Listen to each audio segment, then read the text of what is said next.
पर कई बार अंधविश्वास भी आ जाता है। कृपया बताएं कि सच्ची भक्ति और अंधविश्वास में फर्क कैसे समझें। देखो, जिसको धन की प्रधानता होती है वहां दंभ पाखंड घुस ही जाता है, और जहां भगवान की प्रधानता होती है वहां किसी का प्रवेश नहीं होता, वहां इन दोषों का प्रवेश नहीं होता।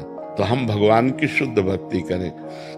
आप भगवान का नाम जप कीजिए, आप श्रीमद् भागवत का सत्तापरायण करवाइए, आप गौ सेवा कीजिए, आप लोगों को परोपकार कीजिए, आपका मंगल अपने आप हो जाएगा। तो हम लोग अपने अंधविश्वास को तोड़ें। भगवान है, भगवान का नाम सच्चिदानंद में है, भगवान की लीला, भगवान का रूप सत्य है, हम उनकी आराधना करें। कपट, पाखंड, दंभ, नाटक ये ठीक नहीं है, और बलि आदि ठीक नहीं। किसी जीव की हिंसा करना ये हमारा सनातन धर्म अलाउ नहीं करता है। इसमें किसी भी जीव को मार करके किसी देवता की प्रसन्नता पाना, ऐसा हमारे धर्म में नहीं।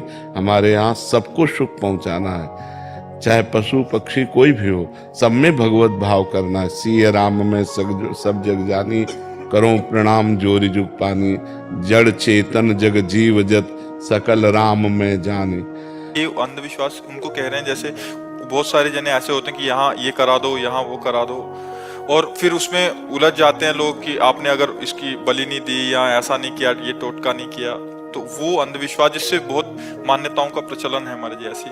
तस्मात् शास्त्रम प्रमाणम ते कार्याकार्य व्यवस्थितो, शास्त्र के अनुसार ही कार्य और अकार्य की व्यवस्था की गई है। तो पितरों को पूजना, देवताओं को पूजना, देवियों को पूजना, और हर मनुष्य अधिकार रखता है वो किसी की भी पूजा कर सकता है भगवत भाव से। तो जो जहां पूजा कर रहा है वो अच्छा है। समाज की भावना क्या है वो हम तुम बदलना चाहें तो नहीं बदल सकते, हम अपनी अपनी भावनाएं बदलना चाहें तो बदल सकते हैं। हमारी ऐसी सोच है।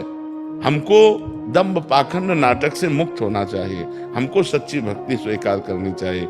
आप पाप कर्म करेंगे तो आपको दुख भोगना पड़ेगा, पुण्य कर्म करेंगे तो सुख भोगना पड़ेगा। शास्त्र तो खुली बातें बताता है। हम कह रहे नाम जप करो, नाम कीर्तन करो, भगवान की कथा सुनो, भगवान की कथा करवाओ, तो आपके अंदर जब भगवत उत्साह करोगे तो पाप नष्ट हो जाएंगे, आपका सुख बढ़ेगा। निज कृत कर्म भोग सुन भ्राता, अपने कर्मों का तुम्हें भोग भोगना पड़ेगा। तो अच्छे कर्म करो, नाम जप करो, समाज में एक